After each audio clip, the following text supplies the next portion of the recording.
Okay, so tonight we chanted the Karaniya Metta Sutta. It's the discourse on what should be done for love.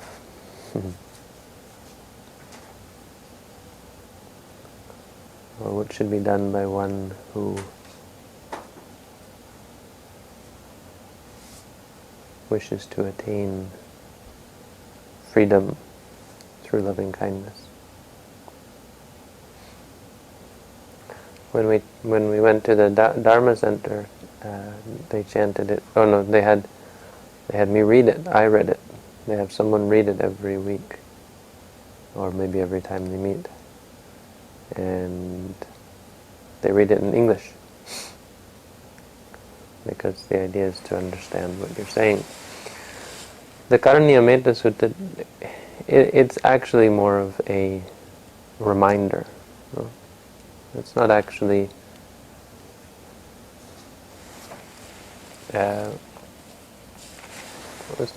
meditation practice, you see. There's the one part where it starts to talk about yeke jipana bhuttati tasawa tavarana and so on.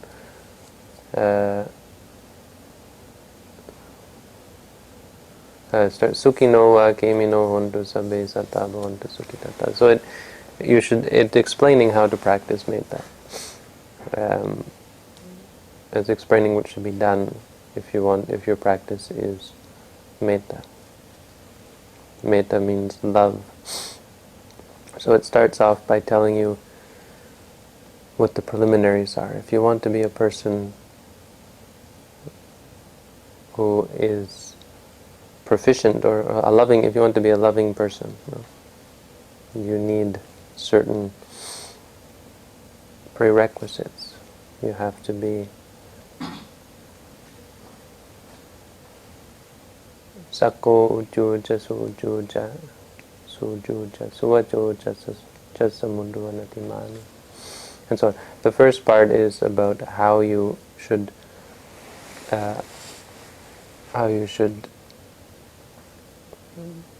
train yourself if you would like to become a loving person. So it's as with all of the good things in the world, mindfulness, wisdom, compassion, they're not things you can just set out and cultivate. You can't just say, I'm going to be in love with everyone, I'm going to have love for the whole world. Just as you can't say, I'm going to be wise. No. You can't will it to happen. This is something that takes work. Love is something that is a quality of mind that takes work. And this is important because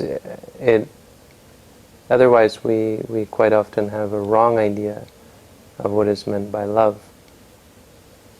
We have an idea of love that is actually perhaps even unwholesome. It's the kind of love that we have for our families, or that we have for our, what we say, loved ones. No? Now, when you have love for loved ones, most of what you call love is actually some sort of attachment, and that's why it's one's. No, that's why it's particular. If you ask anyone, do you love your family more than you love perfect strangers on the street? And of course everyone would say, yes, I do. But the question is, well, why is that? There's various reasons. We're closer to them, we know them more, we understand them better. But the biggest one is that we're attached to them more. We're more attached to our families than we are to our friends, and we're more attached to our friends than we are to perfect strangers. So we have this idea of love that is actually based on our desires. So when you say you love your friend, but the reason you say that, what you mean is that this person makes you happy, right? When you say, oh, I love so-and-so. Why do you say that? You say that as an expression of pleasure, because that person brings you pleasure, right? You don't say it, we often don't say it because it means I want to help that person. See, there's the aspect that is love, but there's the aspect that this person makes me happy. Oh, I love oranges, for example. Oh, I love cheesecake. We use this word love. But this isn't, see, it's not a pure love, and there is love, especially for our families, for example. There is the desire to help them, but it's so caught up in the desire that they should be and act in a certain way, which is attachment. And this is the word we use is caring. We say, I care for the people I love. And so I had a question recently. Someone asked me, if you give up attachment, how can you care for the ones that you love? Does a person who lets go not care anymore? And I've actually gotten this sort of question before, and it's actually true that love doesn't care. Love isn't caring. Love and caring are two very different things. It's a difficult teaching, but I'm quite sure it's true. Love is ready to help, but it doesn't care in the sense that it doesn't become upset when things don't go as planned. You see, think of the word care. It doesn't mean that you don't care for people the way a nurse cares for people. You care for people as appropriate to your situation out of love, in the sense of actively working for them or doing something for their benefit. But if you help them, or if you do your part and they don't get better, or they don't appreciate it, you don't care, you see. So you don't have this caring in terms of being upset, or having your happiness dependent on something. You see, a person who is truly free from attachment won't care what happens. In the sense that they won't be moved by what happens. They will care in the sense that they will differentiate between actions. So they will act in such a way as to bring benefit. So they will care in the sense that they won't say, if I hurt you or if I help you, it's all the same. Right? They care. They care. They do the things that bring care to people, or bring care, or bring benefit. You see. But when we talk about caring what happens to people, you see, we're dealing with two very different mind states. The one that looks and thinks this is something that is helpful for that person and decides to do it, doesn't just sit back and watch them suffer, or doesn't just sit back and watch them be in need. When they need something, love and this kind of caring is the giving as is appropriate to give, helping as is appropriate to help. But there's no anxiety. If it's not appropriate to help, or if there's no way you can help, when you see someone suffering greatly, you don't care in the sense that you don't get upset when they're suffering. You do what you can to help, and you're mindful, and you're clear in mind about it. And so the easiest way to understand the difference here is that true love is universal. You see, it won't. How we can tell the difference between love and attachment is that attachment is partial to certain things and certain people. The love that we have for our parents, the love that we have for our children, the part of it that is love is the same sort of thing that can be developed for all beings. But the attachment can only be developed for one segment of reality, or one portion of reality, one segment of the population. So we have attachment for certain people. But love is something that it can exist to the same extent between all beings. We can have love for a perfect stranger, something we don't normally think of. We normally think that love is something that you reserve for your loved ones, right? But that is actually that's a kind of love in the sense of being based on attachment. So when we develop love, this is first of all understanding that it's something that takes work. It's not this easy kind of love that you have for apples and oranges and sweets and so on. It's not even the love that you have for a romantic involvement, or even the love that you have for your children or your parents, per se. I mean, a large part of that is just attachment. The way you can tell is because love doesn't care. If a person dies, love doesn't get upset. Love doesn't cause you to be sad when a person dies. That's attachment. You see, love doesn't cause you to get upset when a person leaves you, or when a person changes, when your friends betray you. Right? This is attachment. The love that we have for our parents and for our children is the dedication to them, and the going out of our way to help them. But the worrying and the sort of the caring part is based on attachment, which is of course much easier. You know? It's much easier to love cheesecake than it is to love your enemies, for example. So this is a good way to test your love, and to understand love is to cultivate it not only on those you love, but cultivate it on those who you don't know and on those who you actually are upset at. Because then you can see actually the best people are those you don't like. Because then you know the only thing that you're going to have is love. You'll have no attachment for someone you don't like. If you have someone who you're angry at, when you try to cultivate love for that person, you'll find out what true love is, because you won't be able to get attached to them. You won't give rise to the same attachment as you will for someone you love, quote unquote love. So, first important point: love is something that's difficult and takes training to cultivate.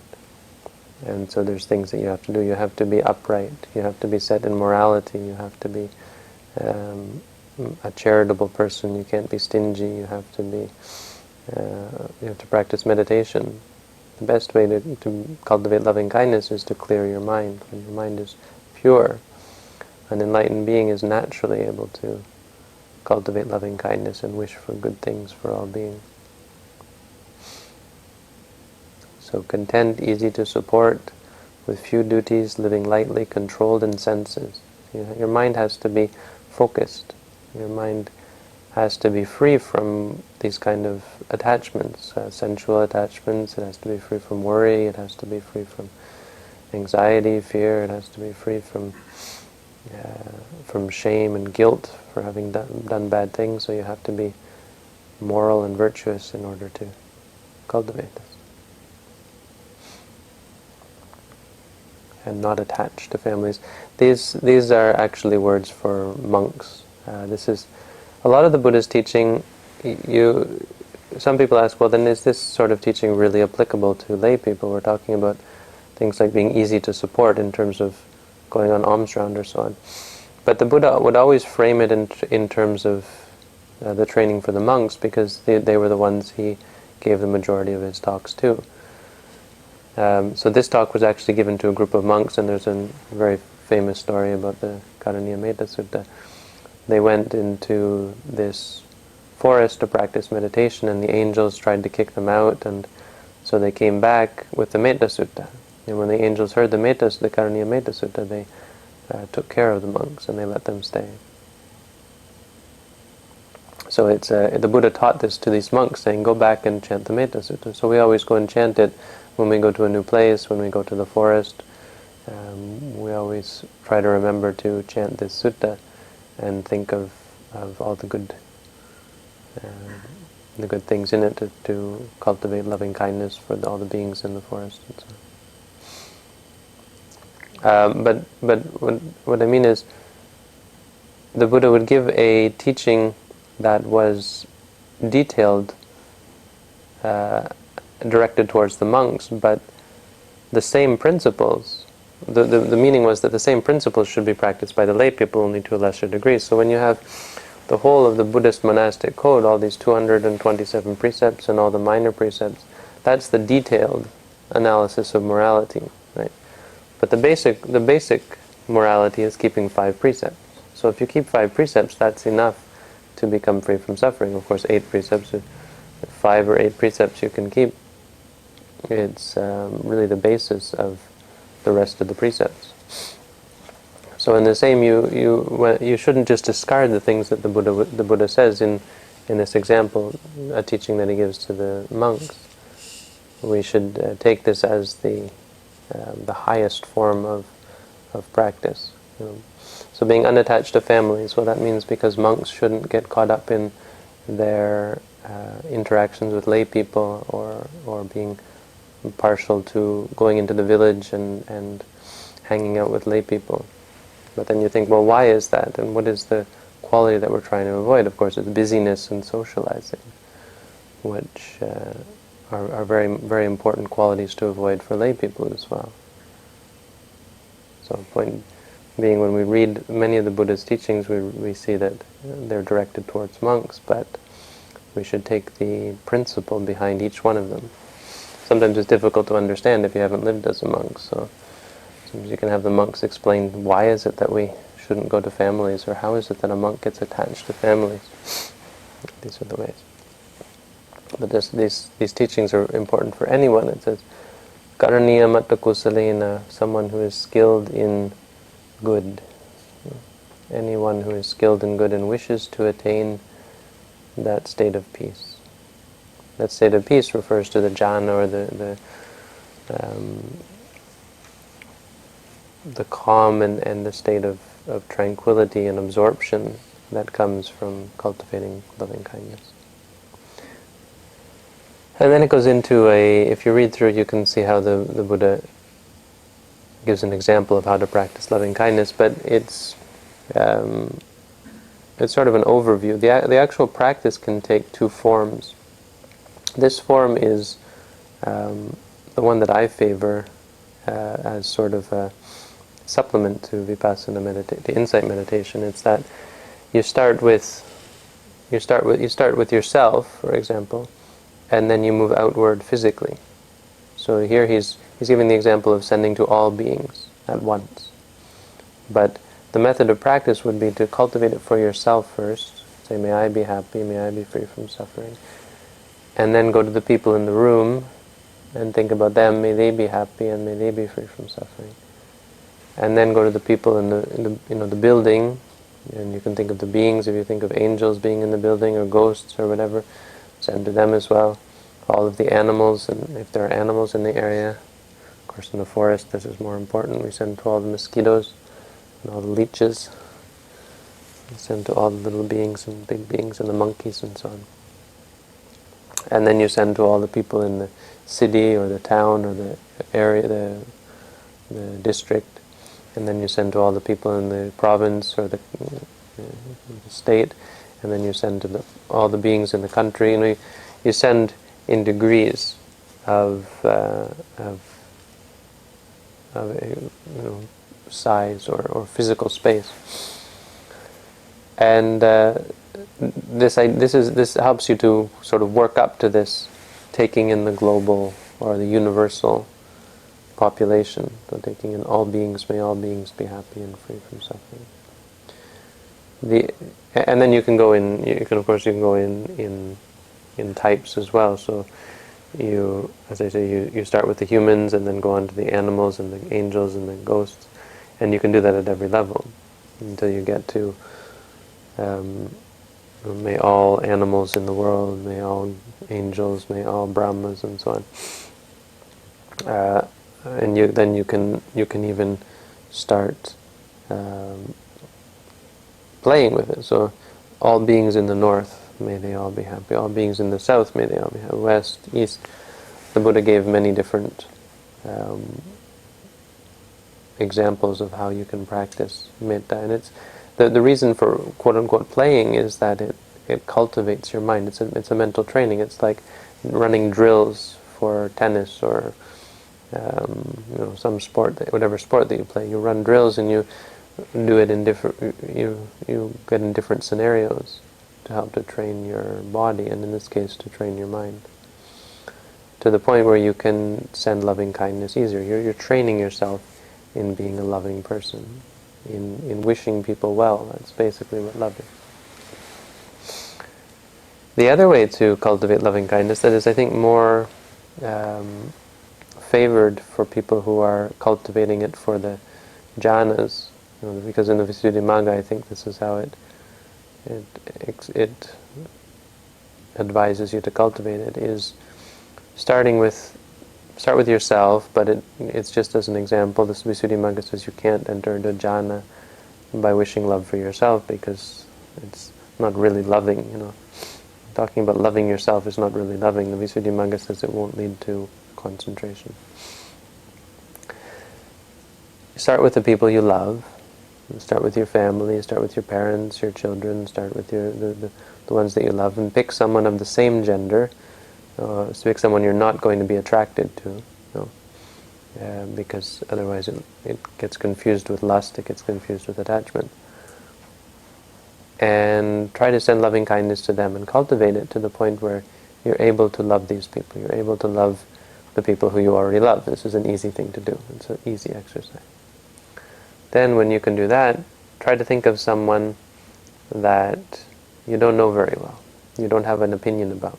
Maybe you know them, but let's say someone you work with or someone you don't have an opinion with. You say hello to them, and they're not your friend, but they're not your enemy. Find someone who's in the middle and send loving kindness to them. This is more difficult. As I said, this takes training. You try it for a while, and if it doesn't work, then you come back and think of the person who you love. You do that for a while, and then try again. You see, it's a means of training the mind in degrees. And then when you can finally send love to this person, cultivate that and go back and forth between these two, sending love to the person you love to the person who you normally wouldn't even think about, or you don't really care about. And then, when you can do that equally, then start sending love to someone you don't like. And this is where loving kindness can actually be a useful tool, where you use it for the people you don't like. But you can't start there, because if you're not trained in loving kindness, you'll just get angry when you think of them. You see, when you think of a person you don't like, you can't help but get angry. And if that happens, then it's difficult. Then it will be difficult to cultivate, to try and get the opposite to come in. So you have to be careful. When the anger comes up, go back to the person who you don't normally think about. And if that doesn't work, go back to the person you love. So then now you have 3 hops. Start with the person you love, go to the person you don't care about, and then go to the person who you don't like. Until finally you can actually love the person who you normally wouldn't like, the person who is your enemy. And send love to them, and then send love to all 3 of them. And then you begin to cultivate universal love. And you start to cultivate love for all beings, and you enter into a state of love and enter into the jhanas via loving kindness.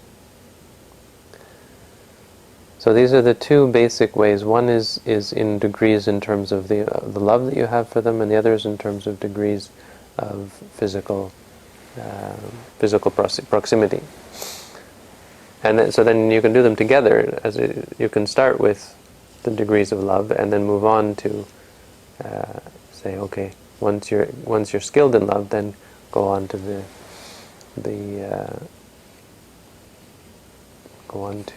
the degrees of proximity.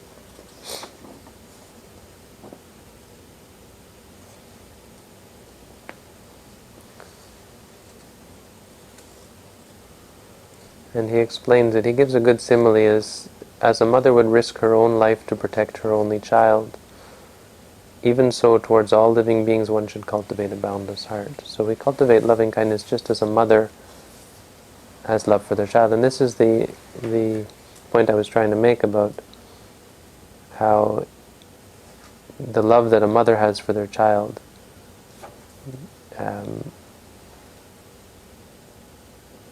is it's the love part of it, or the part of it that is love is the part that we can send to all beings. If you can't have the same feeling as you have for your children, if you can't have that same feeling for all beings, then you know that that part is not love, that part is an attachment. So we have to cultivate this great love that we have for our children. We have to transfer it to all beings.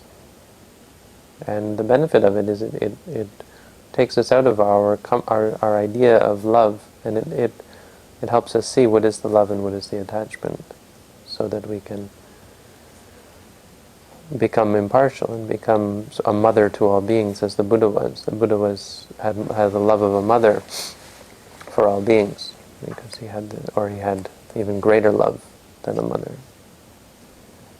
for all beings. So that's the love part. The interesting part about this, he reminds us at the end. He says one should develop, if you want to cultivate the practice of metta, you should cultivate this whenever you're doing. And in another place, the Buddha has recommended this as one of the protective meditations. So even if you're not practicing loving kindness for the purpose of gaining the jhanas, it protects your mind as you're cultivating insight meditation, for example. It protects your mind from anger, because anger can stop you from progressing on the path. Our practice is like a small tree that has to grow, and if it's not protected, it will fall over in the wind, or it will get blown over, it will get trampled on by animals. So we have to protect it. We have to guard it. And love is one way of guarding your meditation. Guarding you from getting angry and getting frustrated and getting turned off from the meditation. When we send love, we'll feel happy, we'll feel peaceful, and we'll therefore be able to practice meditation quite easily.